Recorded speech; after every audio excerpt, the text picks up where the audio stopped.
Welcome to the Indian Gaming Association's The New Normal webcast. My name is Lisa Johnson. I'm the conference manager for the Indian Gaming Trade Show and Convention. I'd like to share a few housekeeping tips before we get started. Everyone is muted by default except for our speakers.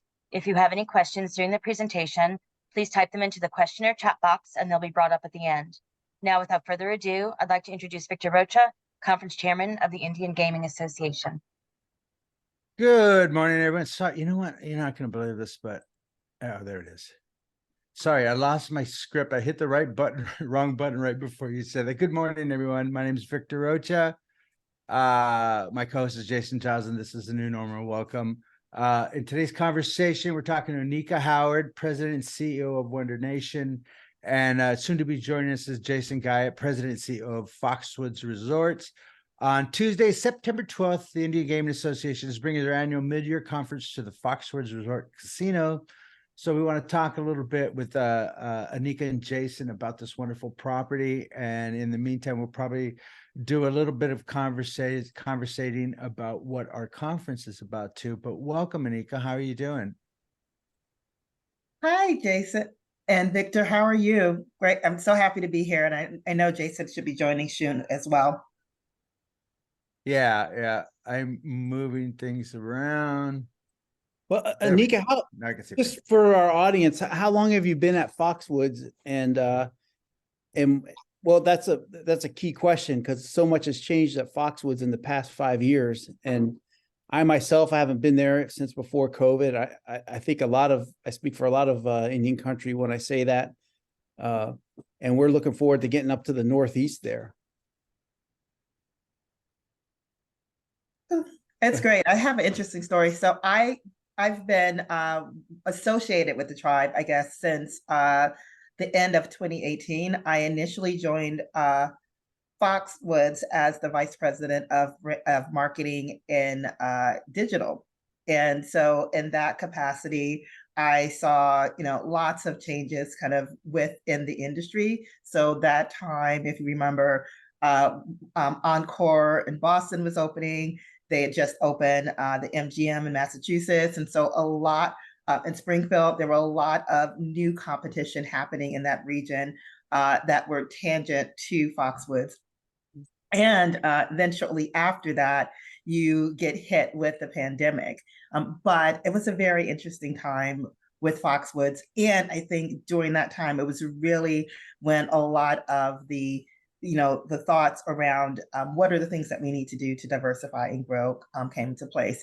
I have since transitioned away from Foxwoods, and I am now the president and CEO of Wondr Nation. And that came about through a lot of the work that we've been doing with the legislation here and the elected officials here in Connecticut. And then also with the need coming out of the pandemic, I think lots of tribes and lots of people in hospitality realized, even before then, that there was a need to diversify. And everyone had been looking towards online gaming and sports betting, and kind of predating me, for, decades, Chairman Butler and a lot of the amazing team here at Foxwoods and with the Master Tech of Pequot Tribal Nation had been working and lobbying and having these conversations with the elected officials to get online gaming and sports betting passed. And so I think in many ways, the pandemic was the kind of final spark that got everyone aligned to move that forward. And as part of that, a big thing that we wanted to do was to look just beyond not just Connecticut, to say, if we have this opportunity to really diversify kind of the offerings for the tribe, what does it need to be, and how do we make a bigger vision to focus not just on online gaming and sports betting, but how do you essentially extend the digital experience beyond the physical casino? So we have the amazing resort, over 1 million square feet of space, and all of these new enhancements and development. And now, as a companion to that, how do we separately build an organization and a company that can then diversify online and digitally, not just in Connecticut, but in other regions and possibly other countries. So we're really excited about kind of this duality of building online as well as developing and growing the footprint of the Foxwoods Resort.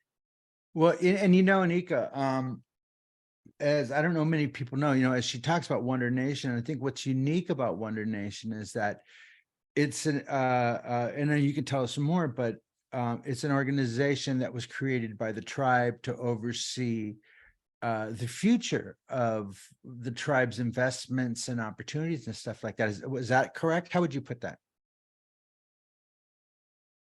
I mean, yes, absolutely. I think a big piece of looking to the future is really to say, what are the things that we can do differently and how can we create unique experiences for our guests? And how do we really take a look at what's in the market and what's in the region and really focus on how do you create new experiences and fill a gap between some of the things that are happening. And this is great. Right on cue.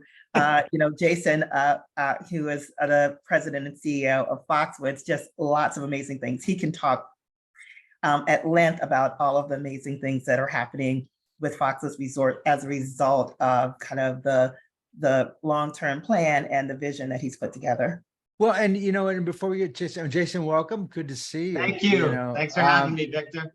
You know, from a Native American perspective, I think it's really interesting to how the tribe created this, you know, duality, as you called it. And I think it's very important. I mean, especially when you have such a flagship iconic property like Foxwoods, and then to have, you know, Anika and I have been friends before her employment here, and it's been fun to watch you. Not surprising, by the way, but it's been fun to watch you have this role created and saying. So from a Native American's perspective, I think it's really important that people understand exactly what Wondr Nation is and how it's important and how other tribes can use this template.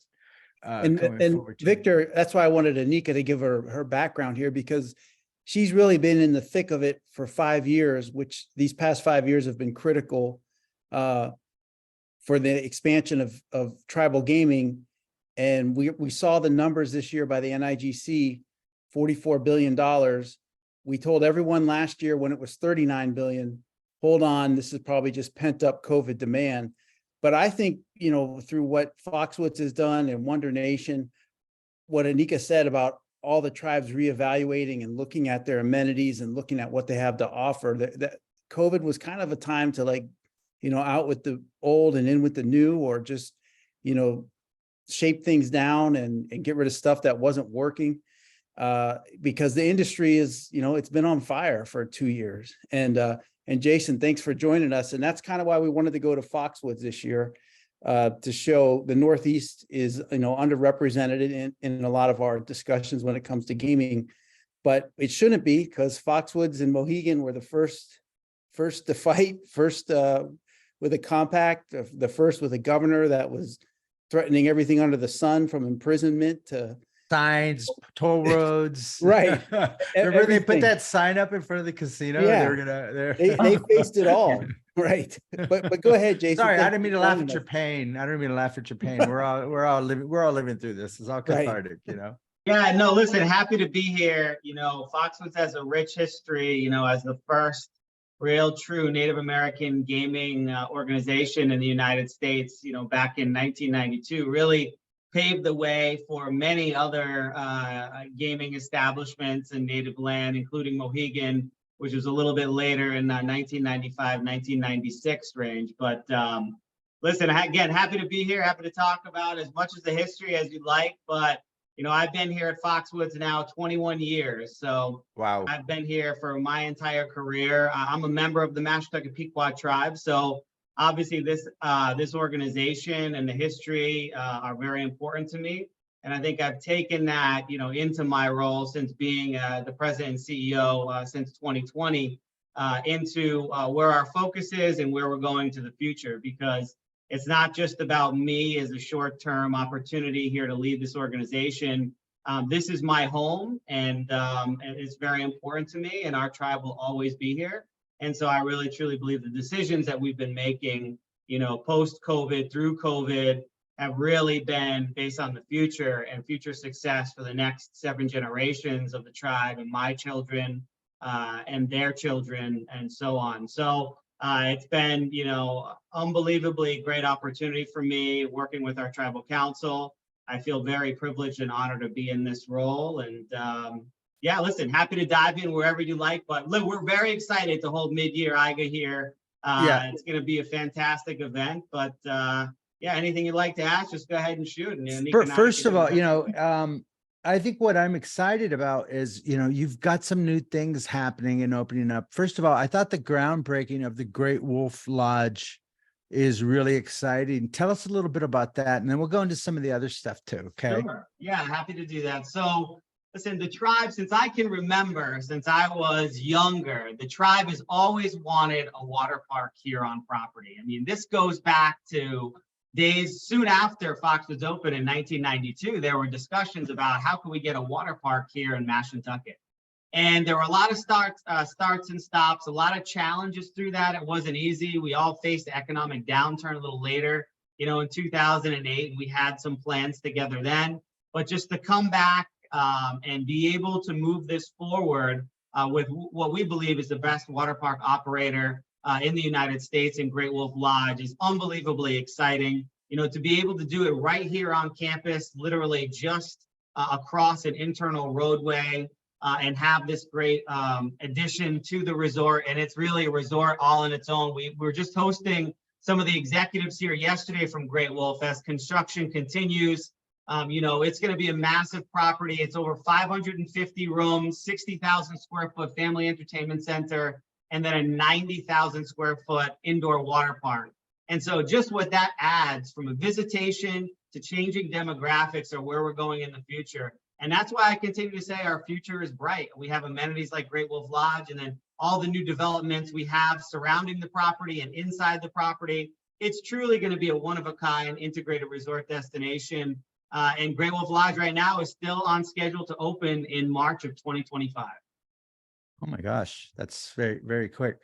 So, I mean, I look at something like a property like yours is like this big ocean, ocean liner that, doesn't turn around very easy. It takes a while to slow down. I mean, how long was that in the works?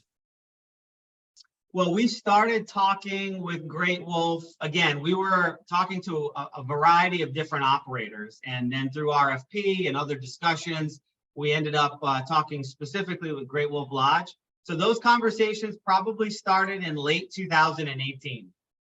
Yeah, it's interesting, and from my tribal point of view, and our casino at Pechanga, it's always been interesting with all these changes. I remember when we started, it was like, this is an adult only facility, and people were like, do you want kids? Or like, oh no, you don't want kids. And when we opened up our pools and stuff like that, we brought in families, and it ends up changing in the casino, and the environment ends up changing what you think you're going to be. You know what I mean? And I think with you guys have learned that, you need to be more than a casino. You need to be this bigger thing. The other thing I noticed is that you guys have some new restaurants opening. Now, you just opened this Hell's Kitchen a couple weeks ago. Now, in fair disclosure, Chairman Butler and I are very good friends. So we send emails to each other and texts to each other all the time. And so he sent me pictures of the grand opening and stuff like that. And he was very excited. I mean, in Vegas, you can't get into it. You know what I mean? So how did this happen? I mean, this is another one, right? Yeah, listen, a lot to unpack there, but just, talking about Great Wolf Lodge and what's that driving, we'll start there, and adding families. If you even go back to 1992 when Foxwoods opened, nobody believed at that time that there would ever be another casino outside of Connecticut once Foxwoods opened, outside of Atlantic City, or outside of Las Vegas. How much it's changed. Just look at who we're surrounded by now. We have the major players in the business surrounding us and right in our competitive set. We had one Valley now open for an extended period of time in Providence, right in our core 95 set. That was right at Foxwoods' core heartbeat of the property where our guests were coming. And then you have now Wynn open in Boston, and you also have MGM opened in Springfield. And there's a couple of smaller casinos, Jake's 58 in Long Island, and then you have Tiverton. Yeah. And so, we need to change. We cannot and will not be able to survive just being another casino. And we're blessed with having 9 million square feet and over 1,200 acres of land on the reservation, and then another 1,200 acres of land surrounding the reservation that we can develop. And that's our key opportunity for success, is everyone is opening casinos with restaurants. Maybe they have some entertainment, but they don't have, and they can never have, a rebuild the infrastructure we have here at Foxwoods. So that has really been the driving force to a lot of the master plan. And that has led us to creating these relationships that we have. You brought up Gordon Ramsay Hell's Kitchen. I mean, those are conversations we started in late 2020. So what I said is hey, listen, I have this vision where we want to evolve the heart of the property, right? We want to create this dynamic hub of activity. And how can we do that? And what do we need to do? Well, part of the thought was we were going to create a new casino right where most traffic kind of patterns are, right in the heart of the property, right in Grand Pequot. And through that, we said, what is the amenity that is good to anchor that? What could we do that's going to drive traffic on its own? And said, okay, let's talk to the best, most well-known, most renowned celebrity chef in the world, Gordon Ramsay. And so we worked with the team to reach out to Gordon Ramsay North America. And everything happens for a reason. And outside of Hell's Kitchen in Las Vegas, Gordon has not expanded in the United States. And as a matter of fact, is when we reached out to them in late 2020, they had just started putting together a team for Gordon Ramsay North America to start his North America expansion. And so that just happened to be the time when we reached out. We had their CEO come here and visit the property, and we shared our vision of this new casino anchored by Hell's Kitchen. And we were going to make the most beautiful and well-detailed Hell's Kitchen in the portfolio. And we got their team, the CEO and their team excited. Then the next really 18 months, we're negotiating a deal with him, and it's a brand license deal, so we're running that ourselves. And I'd like to think we came through, and I told Gordon directly, I said, Gordon, we will have the most beautiful Hell's Kitchen in the entire portfolio. And I'm confident, as the team is, that we delivered on that, and he's unbelievably excited, and him and his team have been very supportive. But it's something you have to see to believe. We took part of a ballroom space and created a 13,000 square foot dining experience in Hell's Kitchen. And I can't wait, Victor, for you and Jason and all those attending mid-year to come out here and experience it. Yeah, Victor, it really is stunning. And I think just to add on to what Jason was talking about, I think the other piece that Jason and his team have done an amazing job at is leaning into what we've kind of learned from research that players in this kind of region want, not just players, but visitors. We did, and we looked at, compared Foxwoods to Mohegan and to Wynn and to all of those places. And one of the things that really sets Foxwoods apart is its legacy. It's the original, and people have all of these amazing memories that they associate with Foxwoods, kind of their first bachelor party, the first, all of these experiences. I can go anywhere around the world and I say Foxwoods and someone kind of remembers, oh, I remember this experience I have there. And so you have this, basically Foxwoods has become an institution unto itself. And when you add all of these amazing features that Jason and his team have done through this master plan to build it out, that it can be a place for family. It can be a place that's unique upon itself in a city within a city. And so it's really kind of amazing to see. And I can't wait, for everyone to come for IGA to experience it, because the team has done just an amazing, amazing job at transforming. So, well, with that, Anika, go ahead, Jason. Jason. The other big commercial retailer that's doing business at Foxwoods now is DraftKings. Yeah. And do you want to expand on how did that partnership come together with DraftKings? Because that's another big one. Another example of because I've been saying, Jason, basically when Anika described the past 5 years that she's been working there, and then the purpose of Wondr Nation, tribes across the country have been dealing with exactly what Foxwoods has been dealing with on a micro level. With their state legislatures, with the county representatives, and then on top of all that, with well-known commercial entities such as Hell's Kitchen and now DraftKings, how did you guys even, who reached out to who? How did this all come together? Well, listen, Anika, I'll let you tackle that. I'll say one thing is that Chairman Butler spearheaded those discussions directly with Jason and DK for a long time before coming to an agreement. But you know, what a landmark agreement. We couldn't be more happy with the relationship, but there's a lot more information than that in negotiating with the state and everything else. So Anika, this is really right up your alley. So I'll hand it over to you. No, and so, I mean, a lot of the process is very similar to what Jason described. I mean, it was a full RFP process. So we looked at a number of partners, and we went through almost 2 or 3 rounds of RFPs. And so we knew some things that were very, very important to us. We had to make the decision, like a lot of tribes are doing, to say, do we want market access? Do we want to build? Do we want to do everything ourselves? How do we want to move forward with that? And one of the things we decided was that for what we needed to do and how we wanted to expand the experience of Foxwoods, we wanted to have a partner that, similar to what Jason described about with Gordon Ramsay and Great Wolf Lodge, that could create a draw to the casino that could extend beyond our core audience. And so we found a match in DraftKings. They were very competitive throughout the process and very willing to kind of work and very, very focused on our vision collectively to create an amazing showpiece for the tribe. We wanted to create an experience with DraftKings so that it was not just a sports book, but it was also a place that could be transformed into anything. We've had press conferences there. We've done so many different things there, in addition to hosting sporting events as some of the major sports events have come to pass. And beyond that, we wanted to make sure that we had a partner that we could launch sports betting and online casino with. So those were kind of the key pieces of it. So all of it came together.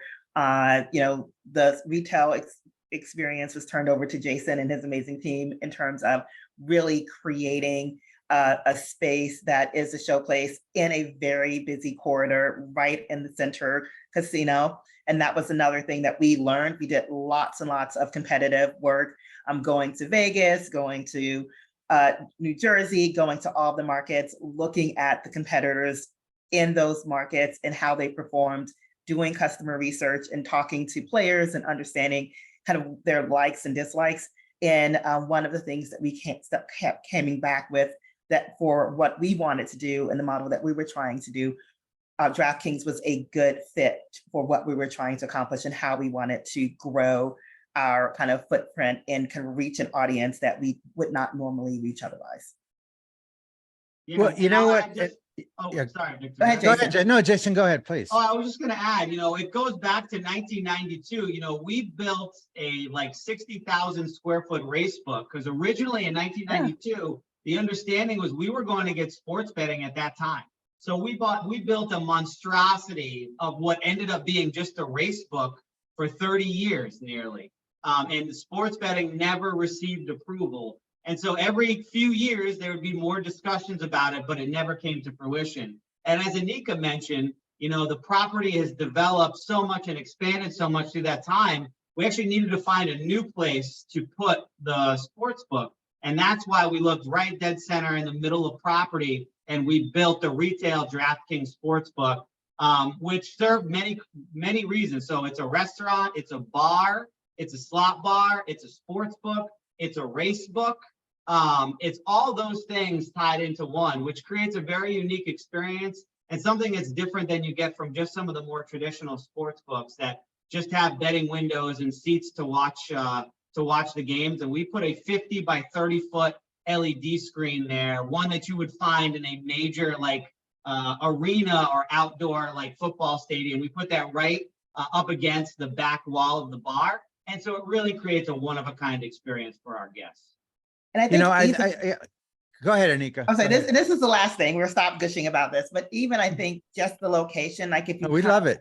to We love it. Foxwoods on a Saturday or a Sunday or kind of a Friday, like it's just like it's kind of command central of the activity. You have Sugar Factory across the street. You have the Scorpion Bar. You have our play, kind of our live table games dealers.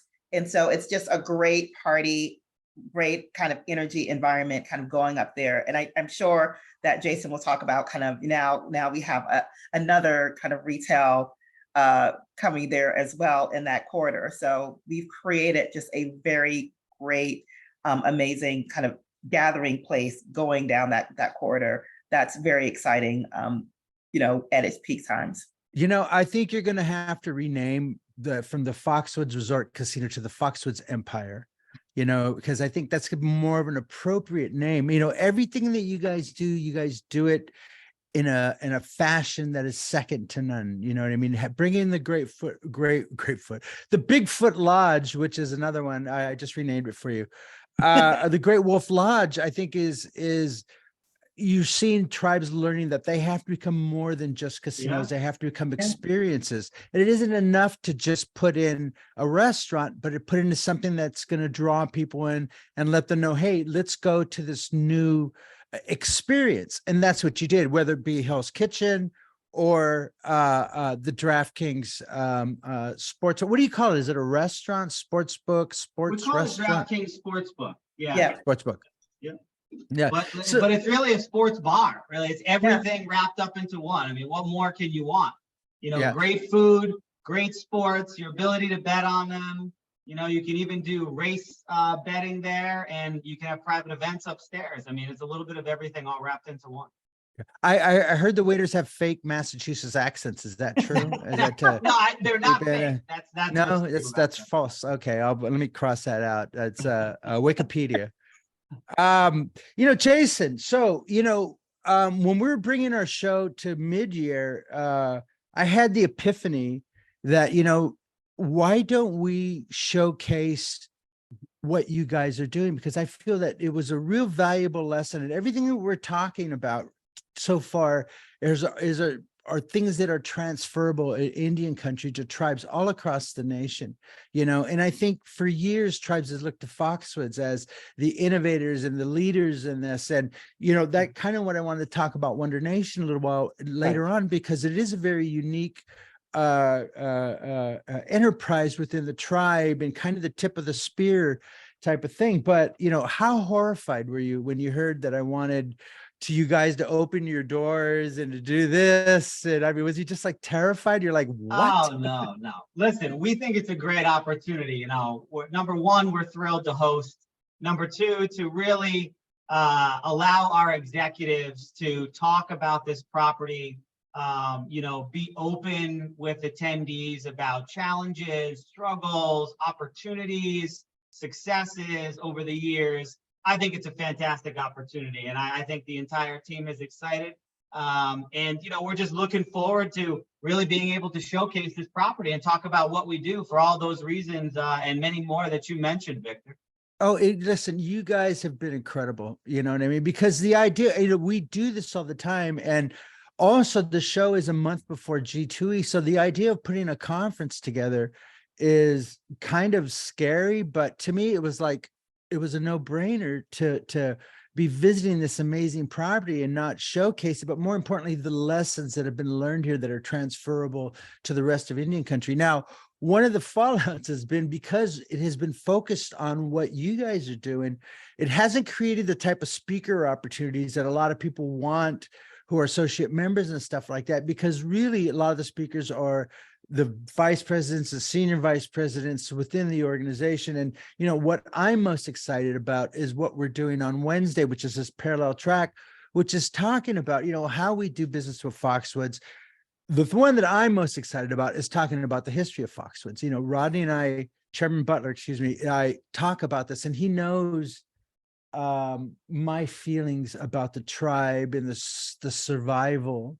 Yeah. Which is so incredible. It's an incredible story that can't be told enough, because from where you were to where you are, I think everyone in Indian country can relate to that story. Yeah. So for us to come in and talk about what you guys are doing, how you're doing it, reinventing yourself, the importance of entrepreneurship, and what Anika and Wondr is doing, we're talking about branding and franchising. And the other one we didn't talk about is you're opening up a new Wahlburgers. And that's goes with everything that you guys are doing here. Do you do anything no name at all? Do you have any off brands at all, like a Dollar General in there, or Probably not a Dollar like that? General, but we do run a Nothing, lot of our nothing. own food and beverage. Like Listen, we're very man. proud of Cedar's Steakhouse, which has been a staple here at Foxwoods since we opened, very close to the tribe. But you know, we do a lot of things internally, but brands over the years have become so important. You know, they're drivers on their own, and then there are individuals working on those brands and those experiences. And when you're able to put a brand like Foxwoods together with a brand like Sugar Factory, for instance, and create this dining experience, you know, that's when really great things happen. And what we've seen, just to use Sugar Factory as an example, we replaced a comedy club that did very poor revenues, wasn't really a great experience. With Sugar Factory, we took the walls down and built and leased the space to Sugar Factory. Sugar walls? Is that what you're Yeah, talking no, about? they were real walls. But after doing that, I mean, we went from a venue that was barely, you know, driving revenue to one that, you know, is doing over $10 million. And so, and out of that $10 million, we build cannibalization rates and other pieces into a lot of our performers. We assumed there'd be some cannibalization, people shifting from our venues to go there. What we saw was less than a 5% cannibalization rate. That means that 95% of the people coming there hadn't been coming to Foxwoods or dining with us before. That's when you can look at statistics like that. You can say, wow, that is really a success story. How can we duplicate that? And so we've continued to do that. And it really comes down to really use of analytics and review and making sure that what we're doing is accretive to what we already have here on property, because we're so big with so many restaurants and so many experiences. It tends to be a challenge to really parse those out and find out what's the true driver of business. Well, you know, data's everything now. You know what I mean? Yeah. I think there's no, the Ouija board is out, data is in. You know what I mean? That's been like that a long time. But again, you know, I actually had some questions about data and analytics too, but I thought that was too into the weeds and stuff like that. So I appreciate that. But like I said, you know, you guys have really done an amazing job of opening your arms and oh, by the way, I'm sorry about the Prince reference I dropped earlier too. So if anybody knows, you know, we even have a session called, you know, navigating tribal regulations in the procurement processes. And I think this is something that I think a lot of people could learn a lesson from, and how you guys do this and how it's important. When you come in, it isn't just a one-way street. You know, you come, it's really about understanding each other's needs and how you can both help each other and things that you do it. And then on the final days, that's when we get to talk about what you guys are doing, how you market yourself, real money gaming, your relationship with Foxwoods, how your relationship with the state is going. So everything I think the Indian country needs. This is one property where you can come. For me, I was like, oh my God, there's so much to talk about. And my problem is I don't have enough time. They've given me just a little bit of time to pull this together. But you know, I had an epiphany, and it was like, it should be focused on Foxwoods. And so that's what we're doing. And we're really excited about it. And we can't wait there to go. Right, Jason? Okay. Oh, Yeah. yeah. And Anika, going back to Wondr Nation real quick, without getting too much into, I mean, is Wondr Nation, are you state incorporated, tribally incorporated, or is it your own LLC? Because No, what Wondr Nation is doing in conjunction with the tribe is really something that you know, I think would serve a lot of tribal casinos well if they could, you know, form that kind of partnership. And I say that because, you know, tribal sovereignty is at the heart of anything that tribes do, even the casino. And, you know, there wouldn't be casinos unless folks like, you know, the Pequots stood up for their tribal sovereignty and said, you know, we do exist, we continue to exist here. And our tribal government was never disbanded, no matter how hard you tried.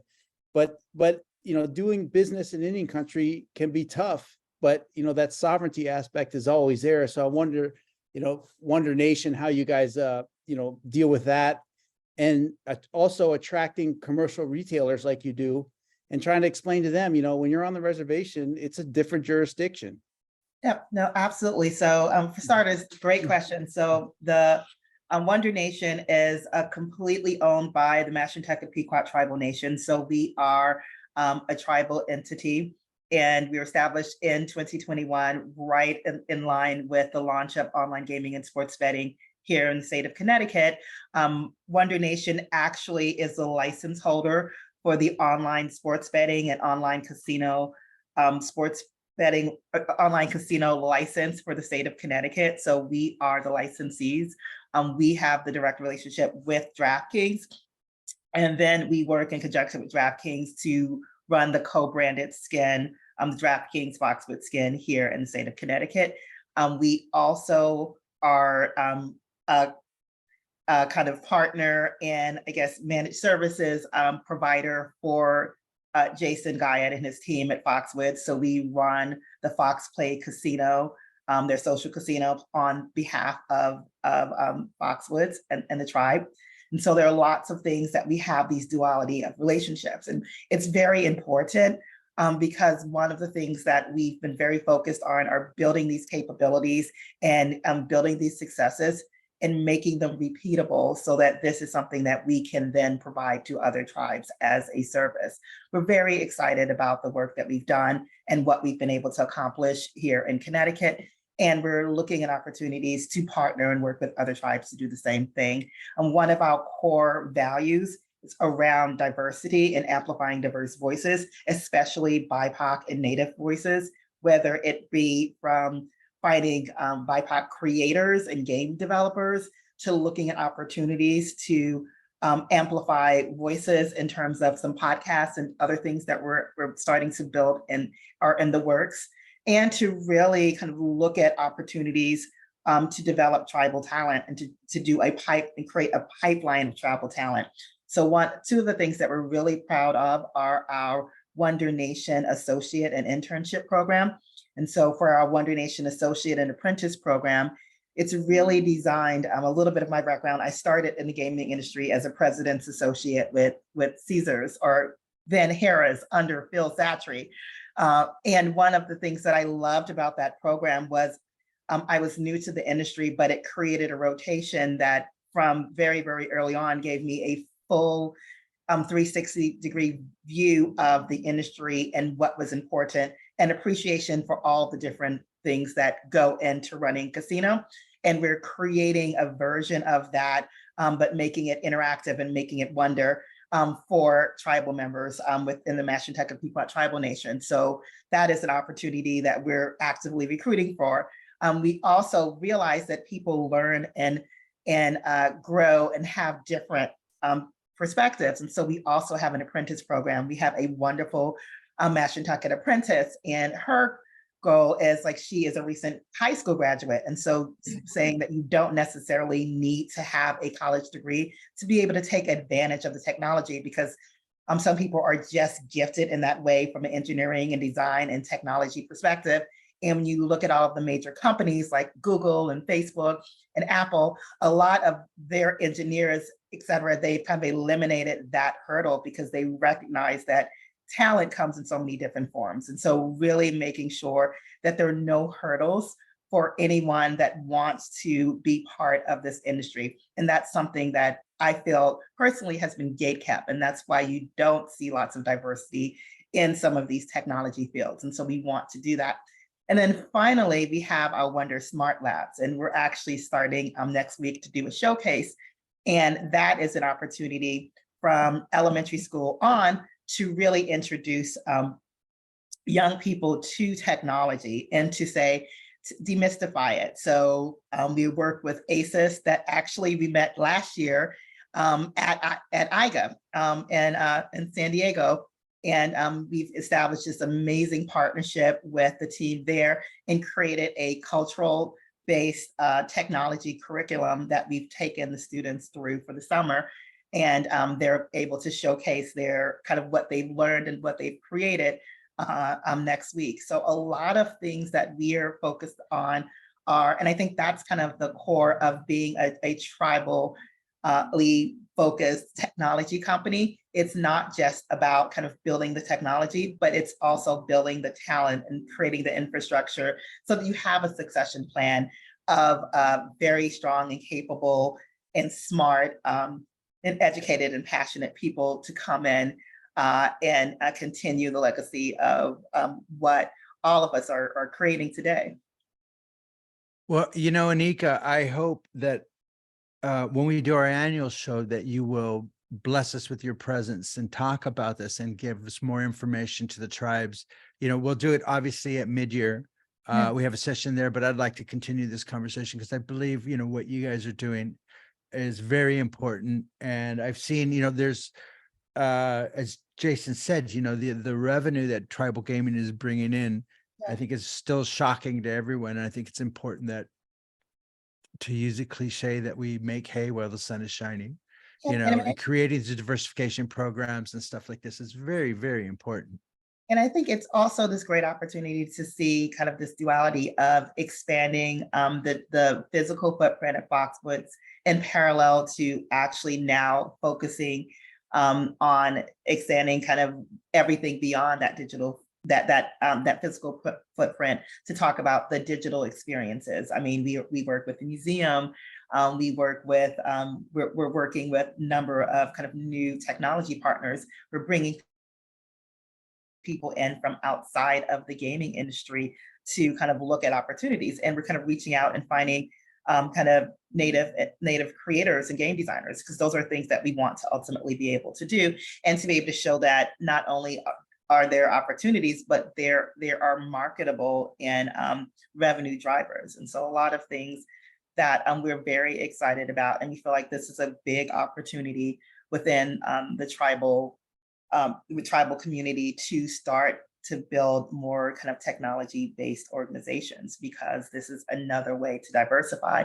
And it's an area where I don't think we see enough. We're starting to see a lot, and it's great because now many tribes, you look at Hard Rock Digital, and Mohegan has kind of their kind of digital arm, and you're seeing a lot of this come to life.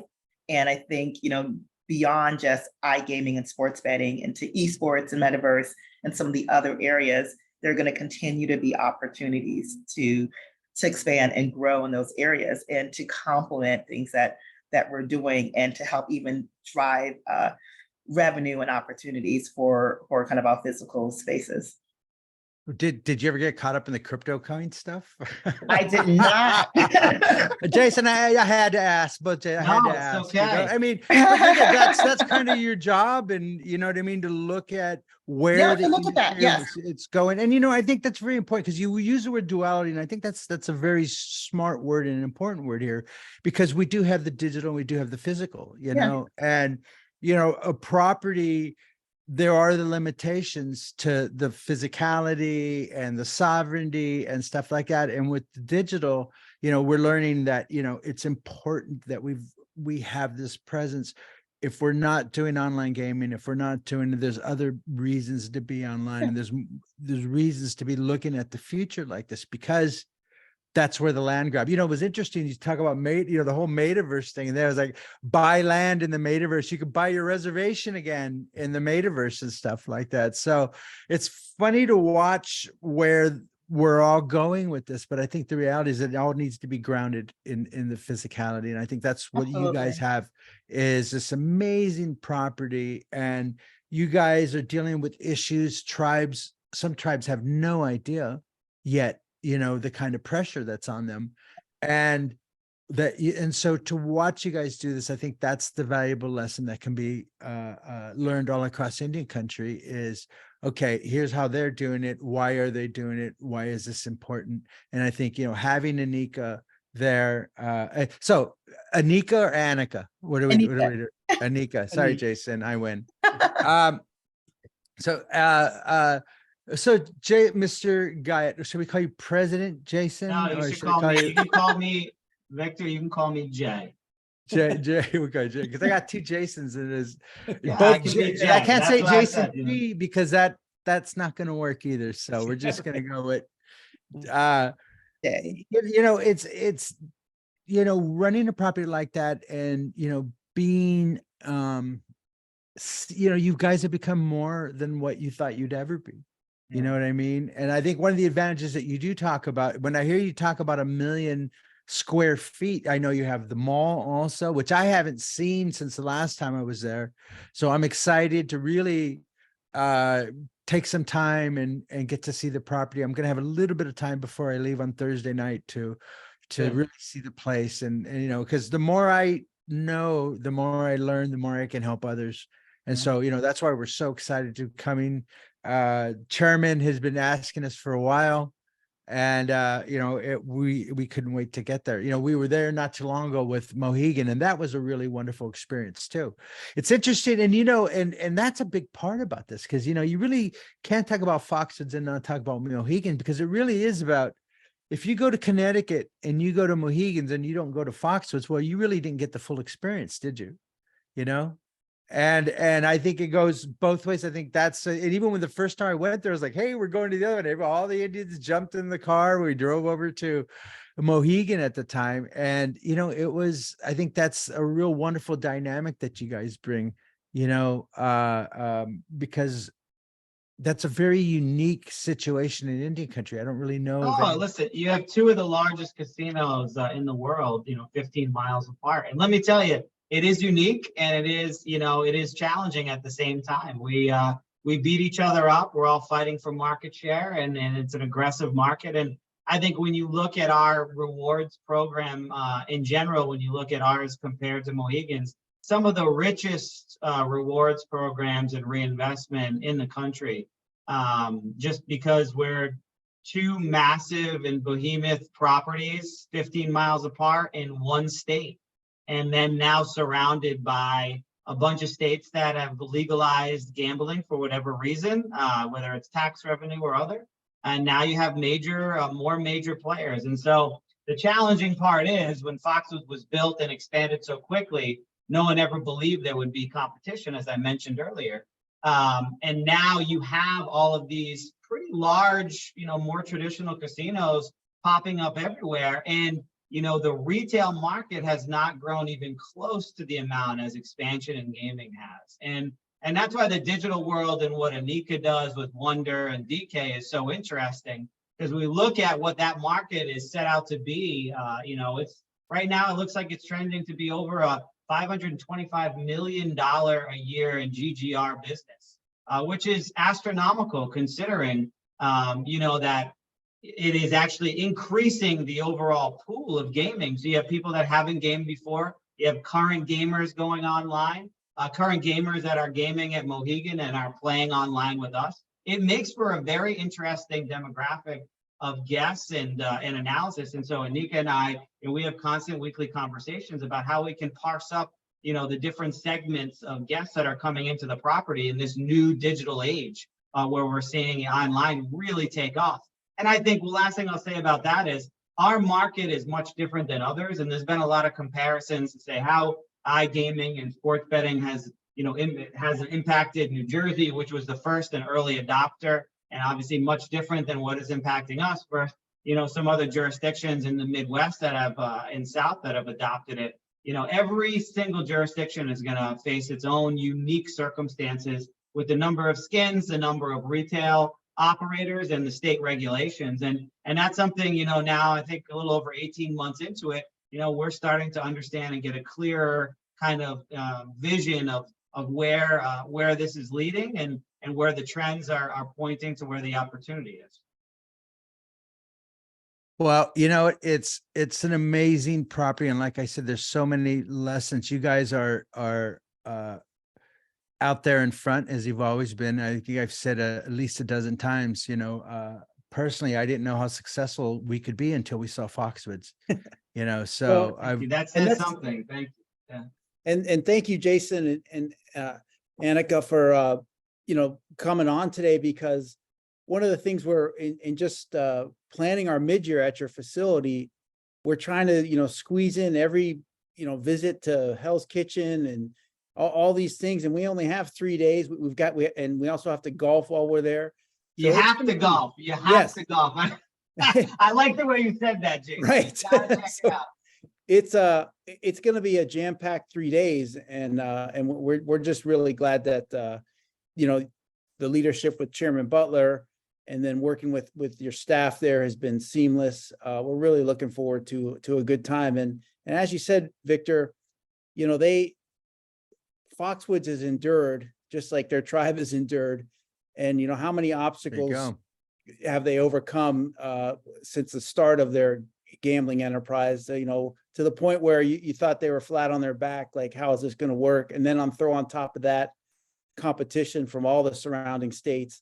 But you know, they keep on moving and changing, and it's just we couldn't be happier to be there this year. And we're really trying. We're going to have the NCAI IGA task force at Foxwoods as well, to bring in a whole group of tribal leaders, tribal chairmen, governors, to come talk about the issues that, you know, have really helped shape Foxwoods, but help shape all tribes. And again, that's just, you know, remaining strong and creating economic opportunity on the reservation and trying to do the best for your people, which is all any government can do. So yeah. Well, but, listen, Jason, just to add, I think our tribal council has done an absolutely amazing job supporting myself. I know supporting Anika and all these new ventures and some of the most challenging times in the history of our tribe. When we were forced to close our doors for the first time in 2020, and just the patience they've shown, and also they're really stepping forward with going in these new ventures, whether it be Wondr Nation or other business opportunities, really trying to be a driving force to continue this pursuit of economic sustainability, which every single tribe is really trying to get there. And you know, we feel very fortunate to have such a great tribal council and a great management team. But it's a never-ending battle. You can never take your foot off the gas pedal when you're really striving to be independent and self-sustaining. And so I hope that some of the conversations that we have through mid-year IGA will shed some light and opportunity for other tribes to kind of see. And I'm sure we'll learn things too, because there's a lot of other tribes that are doing things that we haven't even considered. So I think it'll be a great opportunity for sharing and learning throughout the week. And I hope you guys can also get over to the Mashantucket Pequot Museum and Research Center at some point to really experience that. I don't know if you've been yet, Jason or Victor, but world-class museum, unbelievable history.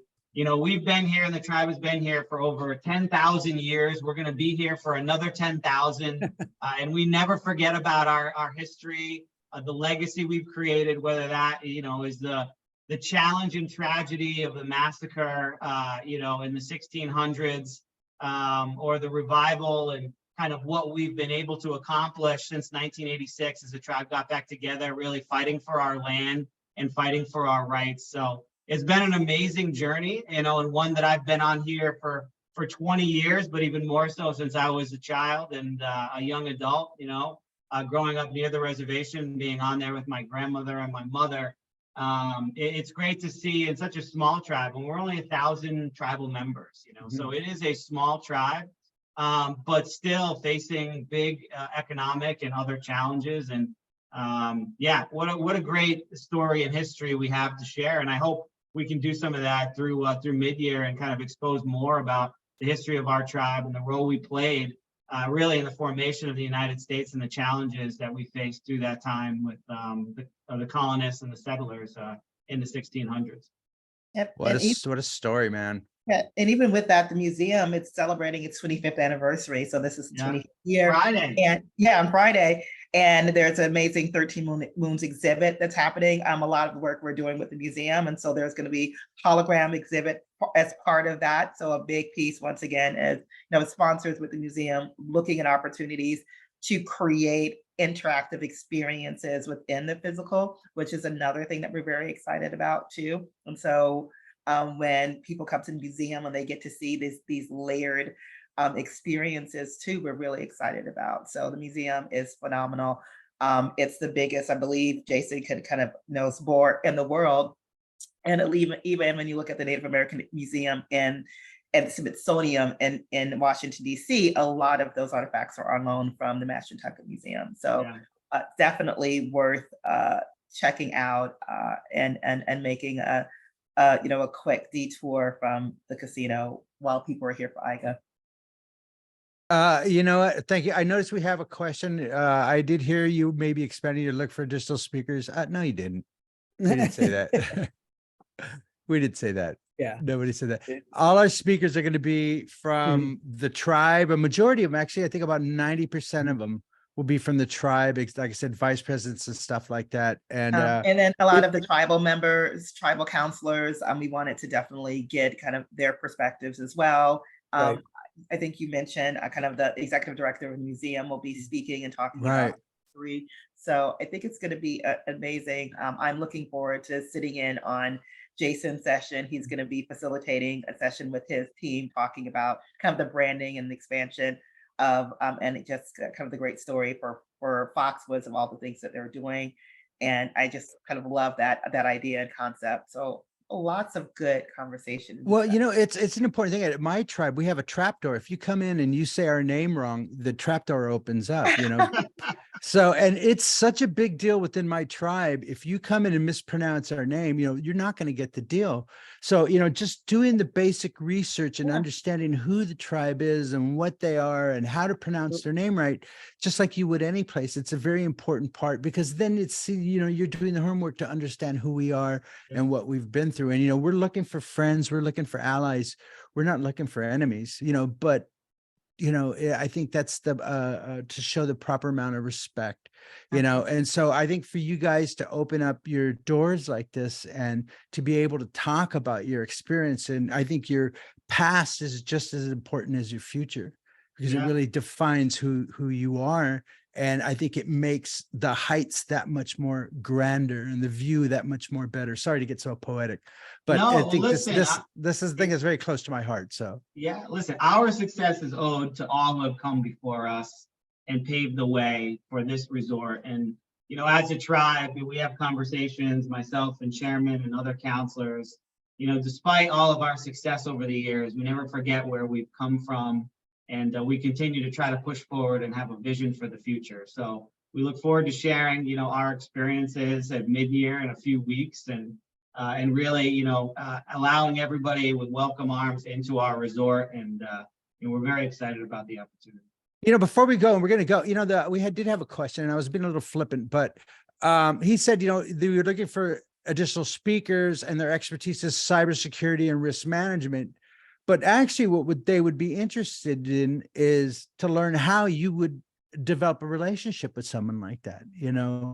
And I know a lot of your stuff is internal, but you guys also always looking externally for new opportunities, new partners and stuff like that, you know, and that's one of the reasons why we're there. And trust me, we've never done this before, you know, so the fact that you guys said yes, you know what I mean? I don't drink. I assume you guys don't drink. So you guys said yes. And I was like, wow, you know what I mean? Because you know what? I threw it all out there. I was like, you know what? This is a great opportunity to look at what Foxwoods is, what you guys have done, and more importantly, how you do business and how you get through the front door and how you stay there. So again, to all the senior vice presidents at Foxwoods and HR and everything, I apologize in advance. I didn't think they were going to say yes. So, you know, I appreciate that you guys have been here. Anika, thank you so much. Jason, thank you so much. Again, we're going to be at September. Here we go. I have it right here. Tuesday, September 12th through Thursday, September 13th. We have golf on Tuesday morning, so you want to be there. We have content starting at the end of the day on Tuesday, on Wednesday, on Thursday. So really hope you come and visit us. Hope to see everybody there. Jason, thank you. Jason, would you like to say anything to our guests before? Well, we're going to see you at Foxwoods. That's it. what I want to say for you, Exactly. Looking forward to it. Yeah, we look forward to see everyone though. Thank you so much. We'll see you guys next week. Thanks. Bye. Thank you guys. Bye, guys. Thank you, so much. Jason. Thank you, Victor. Bye. Bye.